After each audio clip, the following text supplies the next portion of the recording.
الحمد للہ وکفا وسلام علی عبادہ الذین اصطفیٰ خصوصاً علی سید الانبیاء علیہ التحیۃ والثناء اما بعد فاعوذ باللہ من الشیطان الرجیم بسم اللہ الرحمن الرحیم وَإِذِ ابْتَلَىٰ إِبْرَاهِيمَ رَبُّهُ بِكَلِمَاتٍ فَأَتَمَّهُنَّ قَالَ إِنِّي جَاعِلُكَ لِلنَّاسِ إِمَامًا قَالَ وَمِن ذُرِّيَّتِي قَالَ لَا يَنَالُ عَهْدِ الظَّالِمِينَ صدق اللہ مولانا العظیم وصدق رسولہ النبی الکریم الامین ونحن علی ذلک لمن الشاہدین والشاکرین والحمد للہ رب العالمین۔ بعد از حمد و ثنا سورہ بقرہ کی 124 نمبر آیت مبارکہ آپ نے سماعت فرمائی۔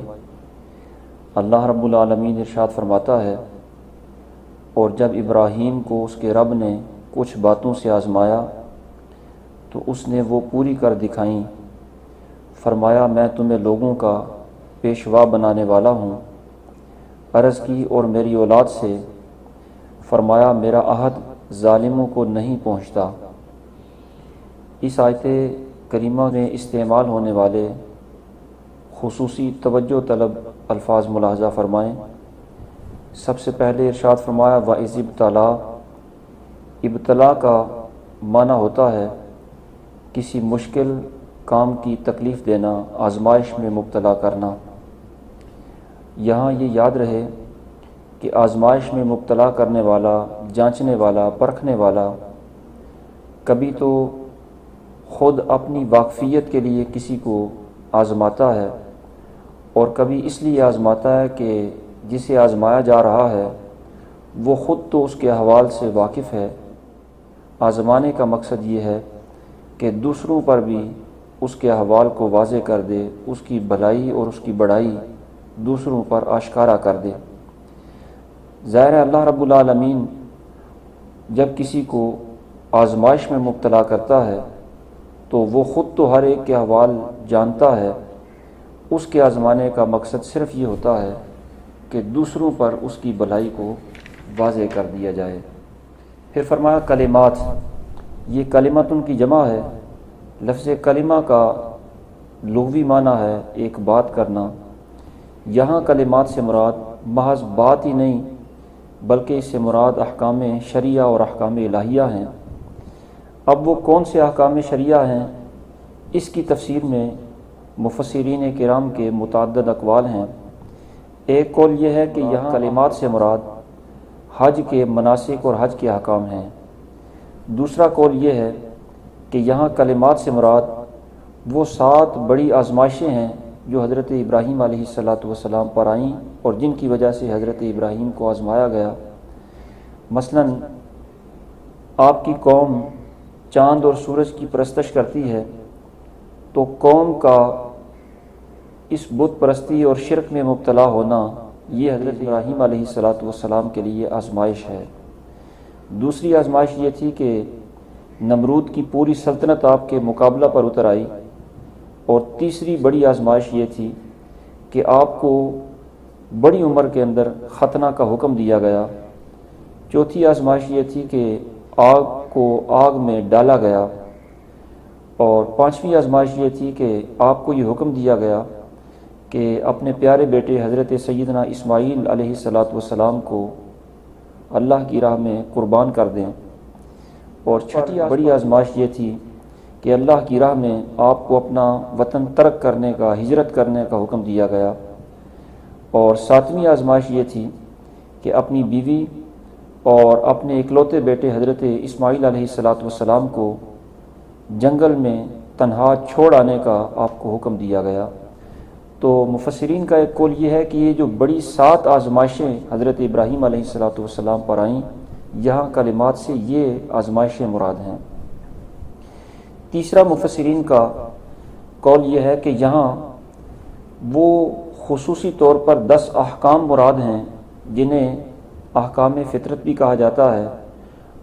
ان میں سے 5 احکام تو سر کے متعلق ہیں، جیسے کلی کرنا، ناک میں پانی ڈالنا، سر کے درمیان سے مانگ نکالنا، مونچھیں کٹوانا اور مسواک کرنا، جبکہ دیگر 5 احکام وہ باقی پورے جسم سے متعلق ہیں، جیسے ختنہ کرنا، زیر ناف بالوں کی صفائی کرنا، بغلوں کے بال اکھیڑنا، ناخن تراشنا اور ڈیلوں کے بعد استنجے کے لیے پانی سے استنجا اور صفائی حاصل کرنا۔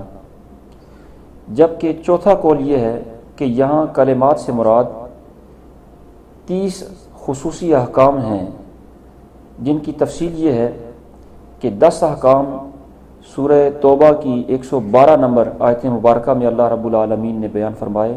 وہ 10 احکام یہ ہیں کہ توبہ، عبادت، اللہ رب العالمین کی حمد و ثنا، سیاحت، رکوع، سجدہ، اچھی باتوں کا حکم دینا، بری باتوں سے روکنا، حدود الہی کی نگہبانی کرنا اور مسلمانوں کو خوشخبری اور مجدہ سنانا۔ اور 10 احکام سورہ احزاب کی 35 نمبر آیت مبارکہ میں بیان ہوئے۔ وہ احکام یہ ہیں: اسلام لانا، ایمان قبول کرنا، طاعت کرنا، صبر کرنا، عاجزی کرنا، صدقہ کرنا، روزہ رکھنا، شرمگاہ کی حفاظت کرنا، نظر کی حفاظت کرنا اور ہر وقت ذکر الہی میں مصروف رہنا۔ اور 10 احکام وہ ہیں جو اللہ رب العالمین نے سورہ مومنین کی پہلی آیت سے لے کر 11 نمبر آیت مبارکہ تک اور سورہ معارج کی 23 نمبر آیت مبارکہ سے لے کر 35 نمبر آیت مبارکہ تک تفصیل سے بیان فرمائے۔ یہ 10 احکام یہ ہیں: قیامت کی تصدیق کرنا، نماز میں حضور دل سے مصروف ہونا، مستحبات کی پابندی کرنا، بیکار باتوں سے پرہیز کرنا، خوشی سے زکوٰۃ ادا کرنا، اپنی شرمگاہ کی حفاظت کرنا، وعدہ کو پورا کرنا، امانت کو پورا کرنا اور مذاق اور دل لگی سے پرہیز کرنا اور سچی گواہی نہ چھپانا۔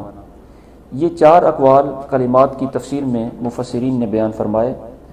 اور مفسرین کا ایک یہ بھی موقف ہے کہ اگر یہاں کلمات سے مراد مخصوص کلمات اور مخصوص احکام نہ ہوں بلکہ تمام احکام الہیہ مراد ہوں، اور اسی طرح تمام آزمائشیں اور تمام اللہ رب العالمین کی طرف سے آنے والے امتحانات مراد ہوں، یعنی کلمات سے مراد عام ہو، تو یہ زیادہ بہتر ہے، اس لیے کہ اس میں وہ مناسک حج بھی شامل ہوتے ہیں۔